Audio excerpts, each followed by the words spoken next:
آزادی ایک نعمت ہے جو اللہ کے فضل سے ہمیں حاصل ہوئی، اور ہمارا ملک اس لحاظ سے متمیز ہے اور ممتاز ہے کہ اس کی آزادی میں ایک نظریہ شامل، اسلام، توحید، لا الہ الا اللہ، ایک نظریاتی مملکت ہے، اس کی اساس میں توحید ہے۔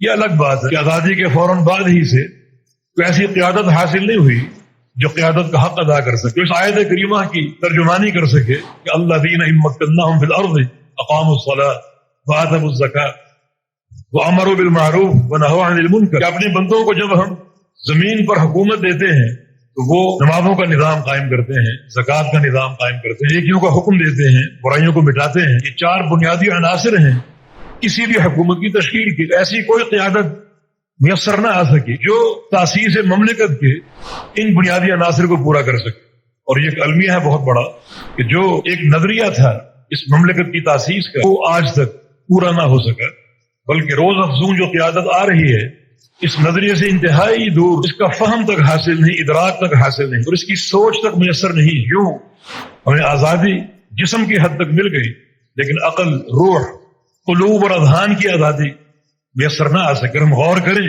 تو ہمارا نظام تعلیم، ہمارا قانون، ہماری عدالتیں، ہماری سیاست سب کی سب باہر سے مستعار لی گئی ہے۔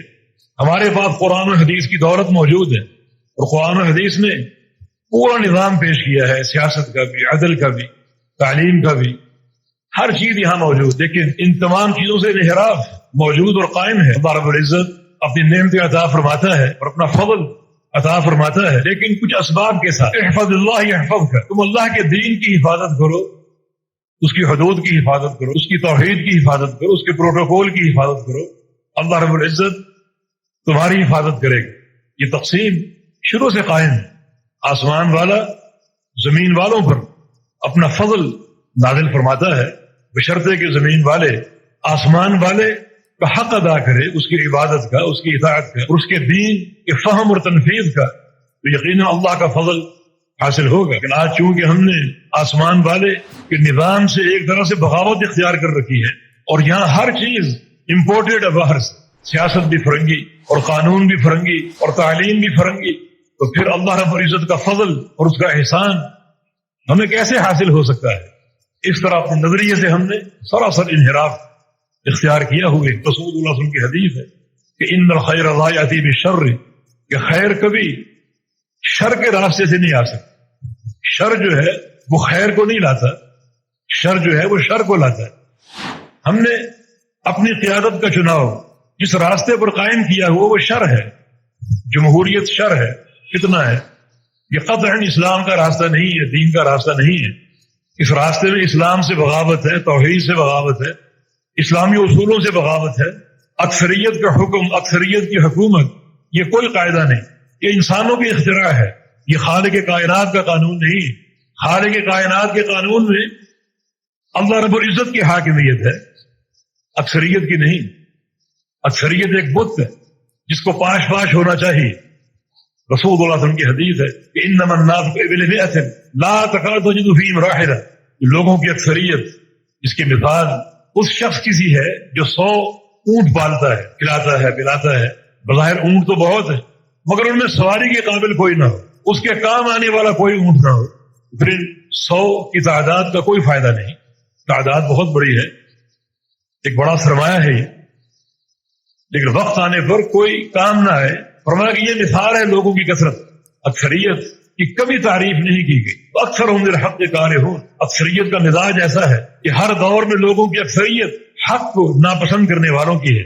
اکثر ہم لا یعقلون، اکثریت کا مزاج ایسا ہے کہ اکثر لوگ بے عقل ہیں، بے وقوف ہیں، اور اس کے مقابلے میں جو اقلیت ہوتی ہے، قلت ہوتی ہے، اس کی تعریف ہے، مدح ہے، حوصلہ افزائی ہے۔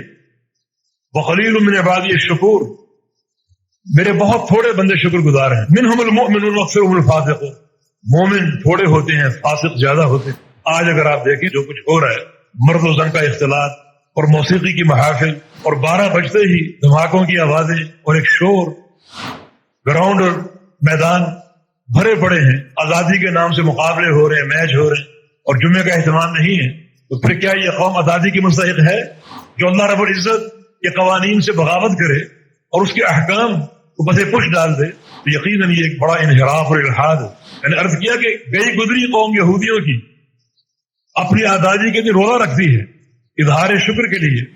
وہ سمجھتی ہے کہ یہ نعمت اسی امر کے مستحق ہے کہ ہم روزہ رکھیں, اور یہاں سراسر اور کھلم کھلا ایک بغاوت کا اصول کار فرما ہے جو بہت زیادہ اللہ رب العزت کے عذاب اور اس کی ناراضگی کو دعوت دینے والا ہے. اللہ تعالیٰ کسی قوم کو نعمت سے سرفراز فرمائے اور وہ قوم اس نعمت کے اسباب و مقاصد کو فراموش کر دے تو اللہ رب العزت نعمتیں چھین لیتا ہے. اس کا قانون اٹل ہے. بنی اسرائیل ہی کی مثال آپ کے سامنے ہے.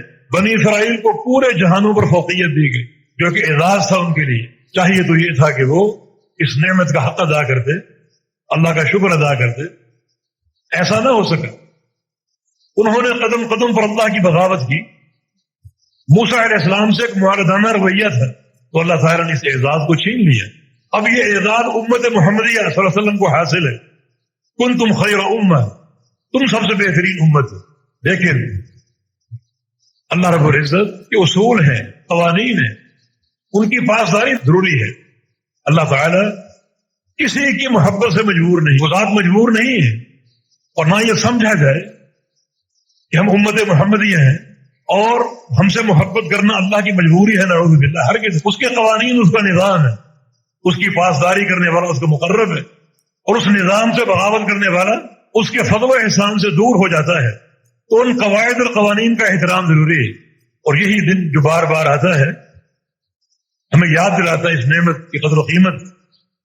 تو چاہیے کہ ہم اللہ کی طرف رجوع اختیار کریں, اس کے دین کی طرف, اس کے احکام کی طرف, شریعت کی طرف, اور اس کی سچی توحید اس ملک میں نافذ ہو, اور اس کے پیارے پیغمبر محمد رسول اللہ صلی اللہ علیہ وسلم کی سنت کی حاکمیت کی یہاں تنفیذ ہو, اس کا عدم ہو, اس کا اظہار ہو, جدوجہد ہو اس کے لیے. تو یقیناً یہ اللہ کی رضا کی علامت ہوگا. اگر ہم اللہ تعالیٰ کے نظام سے مسلسل بغاوت اختیار کیے رہے, جیسا کہ آہستہ آہستہ فتنے اور خسارے اور نقصانات ہم پر قائم اور مسلط ہیں, تو ایک وقت آ سکتا ہے کہ اللہ رب العزت کسی بھیانک عذاب میں ہمیں مبتلا کر دے, اور ایک ایسی آزمائش ہم پر نافذ ہو جائے جس کا مقابلہ کرنے کی ہم میں ہمت نہ ہو.